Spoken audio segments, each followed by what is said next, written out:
this is Miss Howard, a kindergarten teacher at South Lexington. Today, I'm going to do a writing activity with you. Okay, before we get started, I need to do a few things. I've got my paper ready and I've got my pencil ready. You will have a chance to do some writing after I show you mine. So if you want to get paper and pencil, feel free to get it, or you can just watch me and get yours later, okay? Okay, the first thing I like to do when I start my writing is I like to think about what would a good author and what would a good illustrator do. Well, a good author and a good illustrator, they take their time and they think of what their story's going to be. They have to know what they're going to write about, right, guys? So I have found out that, we get really busy and we do lots and lots of things. And when authors write a book, they write a long book. But now for me, when I do my writing, I like to write just small moments, just a short little part of what I've been doing. And I found out it's easier for me to write about something that I've done than something that I just make up. So when I start thinking about my writing, the first thing I like to do is I like to kind of think out loud or think in my head. Some people even call it brainstorming about what they're going to write about.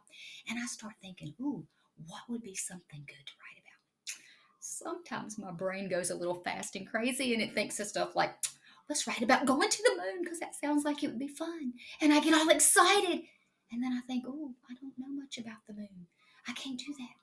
And then sometimes my brain gets crazy and it says, let's write that I'm an acrobat in a circus because that would be fun, just swinging around. But then again, I don't know too much about that.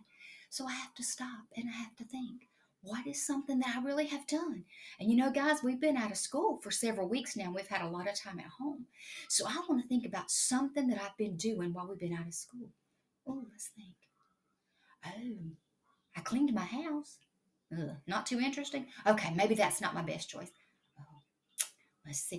I went to the grocery store for my mom so she wouldn't have to go outside.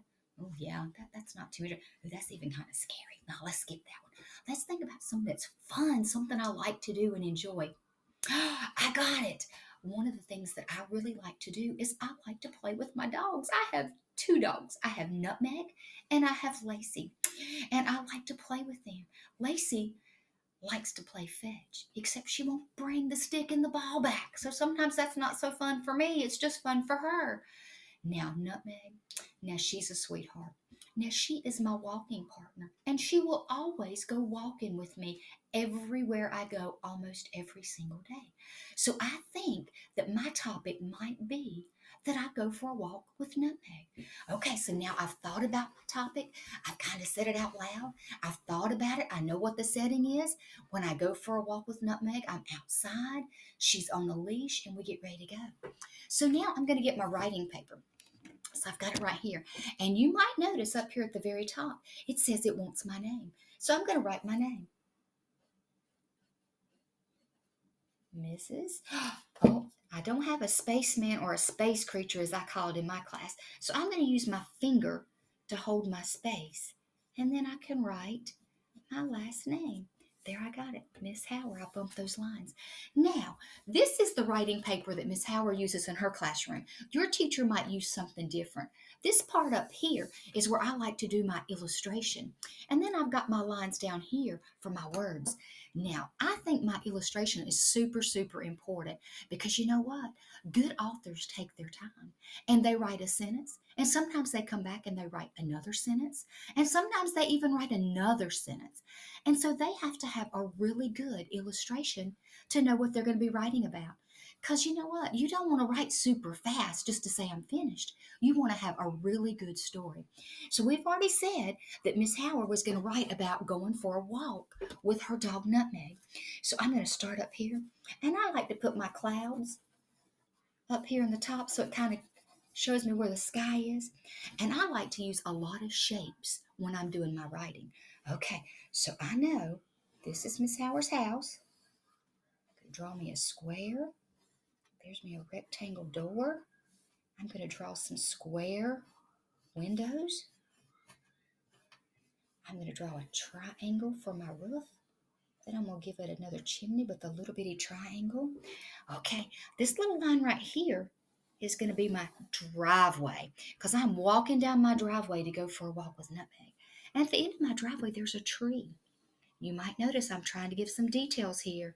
Oh, I'm going to draw me a rectangle. And then I'm going to just give me a circle at the top for my tree. Okay, so I've got most of my setting in my picture already. But guess what? I said that I was going for a walk with Nutmeg, and I don't see Miss Howard in the picture or Nutmeg, my dog.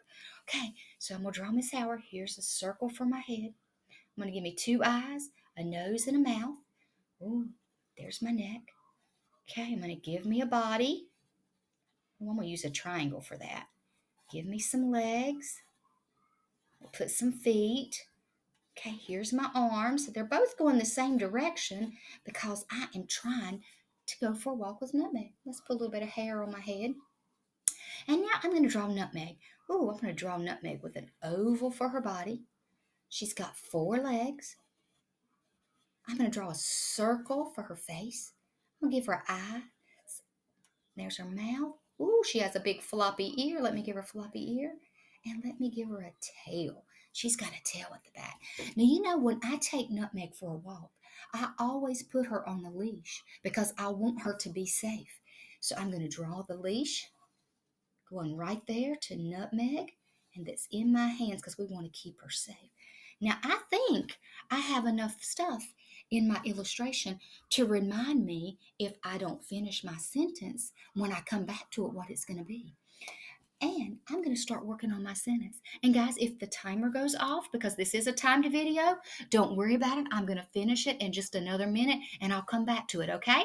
All right, so let me just take a look at my illustration. Ooh, I've got sort of my setting. You can tell I'm outside. There's some clouds. There's my house. There's Miss Howard. There's Nutmeg. Ooh, that's my driveway. There's my tree. I think that I am ready to get started with my writing. Well, we already know Miss Howard said she's going to write about going for a walk with Nutmeg. So now it's going to be time for me to use my lines. I'm going to push this down just a tiny bit so you can see it. Okay. All right. Okay. Right here on the first line, you can see I've got a skyline. That's the top line for tall letters. I've got a middle line that I call my plain line that goes in the middle for most of our letters. And then I've got what I call the grass line. That's where our letters start. So when we come back in just a moment to do our sentence, I want you to listen to Miss Howard because I'm really going to try my best to stay on those lines and make it just as neat as I can. But if I make a mistake, it's going to be okay. I'm just going to try my best. Okay.